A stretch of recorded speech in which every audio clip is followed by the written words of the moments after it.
SRC posting এর জন্য যে বিপুল অর্থের প্রয়োজন, আপনাদের মতন করে যা পারবেন আর্থিক সাহায্য আমাকে করবেন।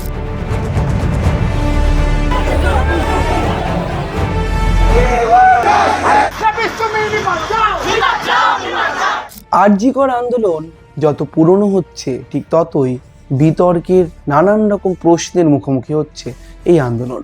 এবার অনিকেত মাহাতোর এসআরশিপ ছাড়া এবং তার টাকা চাওয়ার আবেদন নিয়ে বিস্ফোরক দাবি করে বসলেন অভয়ার বাবা। কি বললেন তিনি, শুনুন। অনিকেত মাহাতো যে কাজটা করেছে, প্রথম দিকে আমরা খুব সহজ সরলভাবে ব্যাপারটা নিয়েছিলাম এবং ভেবেছিলাম যে ও চাপে পড়ে হয়তো ব্যাপারটা করেছে, কিন্তু এখন যে সমস্ত কথাবার্তা আমাদের কানে আসছে সেটা আমরা ভালোভাবে নিচ্ছি না এবং ও যে অর্থনৈতিক সাহায্য মানুষের কাছে চাইছে এটা আমরা তীব্র বিরোধিতা করছি। ও এসআরশিপ ছাড়বে, তার জন্য ব্যক্তিগত ব্যাপার, যে কেস লড়ে ও এসআরশিপ পেয়েছিল আরজি করেই, তা সত্ত্বেও আরজি করবে না, আরজি কর ছেড়ে দেবে, সেটা ওর ব্যক্তিগত ব্যাপার। সেই ব্যাপারে ও মানুষের কাছে যে সাহায্য হয়েছে, আমার মেয়ের নাম মানে যে সহানুভূতি সঙ্গে নিয়ে সেই তার তীব্র বিরোধিতা করছি এবং 15 তারিখ আমরা একটা সিবিআই দপ্তর অভিযান ঘোষণা করেছিলাম। সেটাকে পরবর্তীকালে দেখা যাচ্ছে যে একটা পোস্টার দেখা যাচ্ছে যে অনিকেত মাহাতোর নেতৃত্বে অভয়ার মা বাবা সিবিআই দপ্তর অভিযান করবেন। এই অভিযানে আমরা থাকবো না। আমরা যদি পক্ষ থেকে যদি অভিযান হতো, অবশ্যই আমাদের পক্ষ থেকে যদি সবাই যদি দলে আসতো আমরা যেতাম, কিন্তু যেহেতু অনিকেত মাহাতোর নেতৃত্বে হবে আমরা ওই অভিযানে না। আমরা অনিকেত মাহাতো যে আমার মেয়ের নামের যে সহানুভূতি যে আদায় করার চেষ্টা করছে সেটা আমরা ভালোভাবে নিচ্ছি না। টাকা পয়সা তছরূপ সেটা জানি না তছরূপ করেছি কিনা, তবে এখন যেটা করতে চেষ্টা করছি সে ব্যাপারে আমরা কোনো রকমভাবে আমরা সম্পূর্ণ একেবারেই ভালো চোখে দেখছি না। আবার তারাই বললেন যে অনিকেত মাহাতো এবং যে সিজিও কমপ্লেক্স অভিযানের ডাক দেওয়া হয়েছে সেখানে 15ই জানুয়ারি তারা উপস্থিত থাকবেন না। আর এই বিতর্কের পরই মুখ খুলেছেন অনিকেত মাহাতো নিচে। তিনি ঠিক কি জানালেন শোনাবো। যে একটা রাজনৈতিক প্রতিহিংসার জায়গা থেকে আমাকে এই পোস্টিং ছেড়ে দিতে হচ্ছে, এটা সত্যি দুঃখের এবং বেদনার জায়গা থেকেই আমি ছাড়ছি।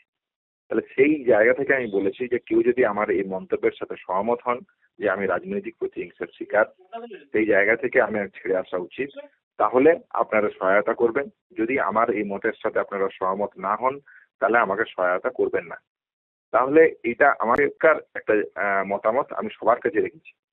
আমি কারো কাছে কোনো রকম জোরপূর্বক বা বলপূর্বক কোনো জায়গা বলতে চাইছি বা রাখতে চাইছি এরকমটা নয়।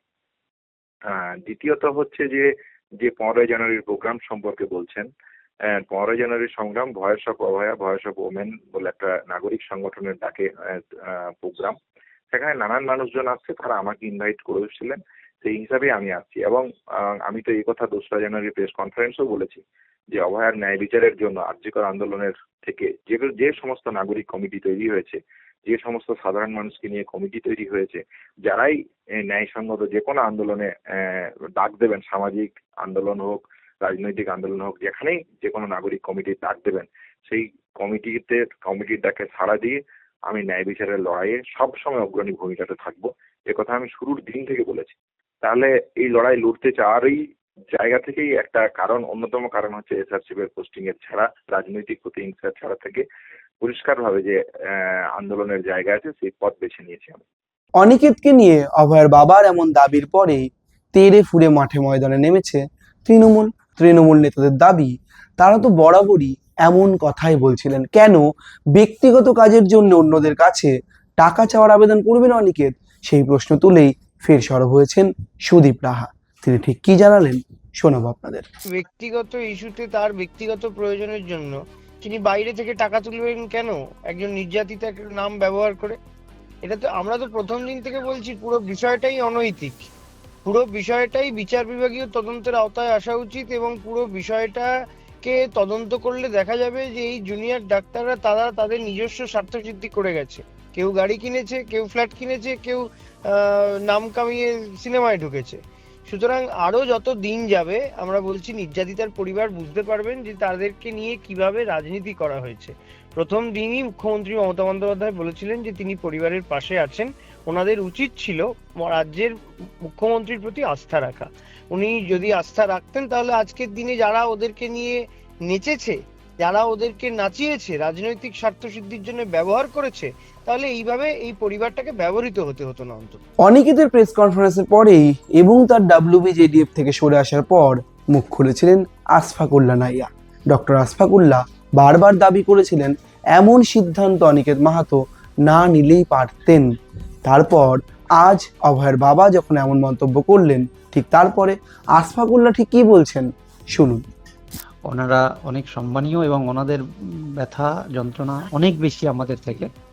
তো আমাদের সর্বসম্মতভাবে ওনাদের পাশে থাকার যে বার্তা প্রথম থেকেই ছিল ওয়েস্ট বেঙ্গল জুনিয়র ডক্টরস ফ্রন্টের, সেটা থাকবে।